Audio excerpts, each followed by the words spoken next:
नमस्कार दोस्तों, daily news India 1.0 में आपका स्वागत है। हिमंता बिस्वा शर्मा हमेशा से अपने हिंदू मुस्लिम के एजेंडे पर चलने को आमादा रहते हैं और अब तो हद क्रॉस हो गई।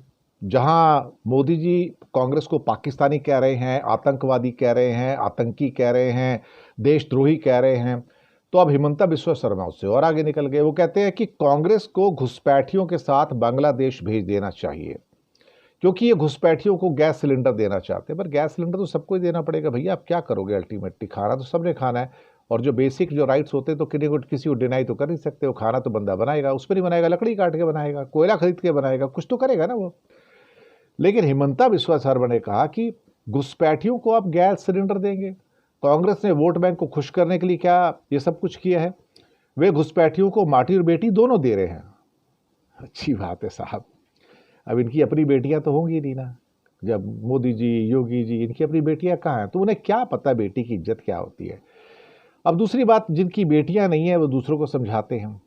अब कहते हैं कि माटी और बेटी दोनों दे रहे हैं। इससे बुरा वक्तव्य क्या हो सकता है, विभत्स और गंदा वक्तव्य क्या हो सकता है जो एक मुख्यमंत्री बोल रहा है। और फिर कहते हैं कि इनको तो घुसपैठियों के साथ हमें कांग्रेस को दरअसल बांग्लादेश भेज देना चाहिए।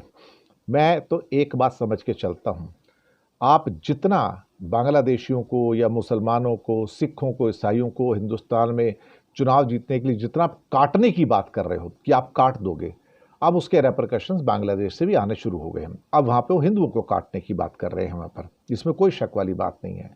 वहां की जमात और ज्यादा तीखे वाक्य लेकर बोल रही है। और मैं आपको यह भी यकीन से कह सकता हूं कि अगर भगवान ना करे किसी और देश में हिंदुओं के ऊपर कोई कत्लेआम हुआ तो भारत उसको बचा नहीं पाएगा, भारत उस देश में एंटर नहीं कर पाएगा और आप इसको देखते रहेंगे। आप इस ढंग से जो जहर इंडिया में फैला रहे हैं मुसलमानों के खिलाफ, सिखों के खिलाफ, ईसाइयों के खिलाफ, उसका रेपरकशन दूसरे देशों से आएगा और जो हिंदू वहां पे रहने वाले हैं वो खतरे में आएंगे और उनकी जिंदगी भी खतरे में आएगी। अब आप कांग्रेसियों कहे कि ये भी बांग्लादेश उनको भेज देंगे, कुछ को तो पाकिस्तान भेज रहे हैं, कुछ को बांग्लादेश भेजते हैं। जो बच जाएंगे उनको हिंद महासागर में डुबो दीजिए। अब और क्या हो सकता है हिमंता बिस्वा शर्मा जी? नहीं तो ब्रह्मपुत्र में डुबो दीजिएगा, क्योंकि उसके बाद तो आपका ही राज चलेगा। हिंदुस्तान के मालिक तो आप हैं। और आपके पुरखे क्या कर रहे थे वैसे? आपके मोदी जी के, योगी जी के, भागवत जी के पुरखे क्या कर रहे थे? वो आक्रांत आते हिंदुस्तान पे आक्रमण किया, आपके पुरखे क्या कर रहे थे? जिले इलाही कर रहे थे उनके सामने। उनके भाजपा के जो पुरखे थे, आरएसएस के जो पुरखे, तो तलवे चाट रहे होंगे मुगलों के या खिलजीज के, या उसके बाद जो लोधीज आए थे। और क्या किया था इन्होंने लड़ाई थोड़ी लड़ी है। और ये तो अंग्रेजों के भी तलवे चाटते थे। ये तो इनकी कहानी है। सारे दक्षिणपंथी एक जैसे हैं, इनके पुरखे भी ऐसे रहे थे, तलवे चाटने वाले। इससे ज्यादा और क्या कहा जा सकता है। धन्यवाद आप सबका।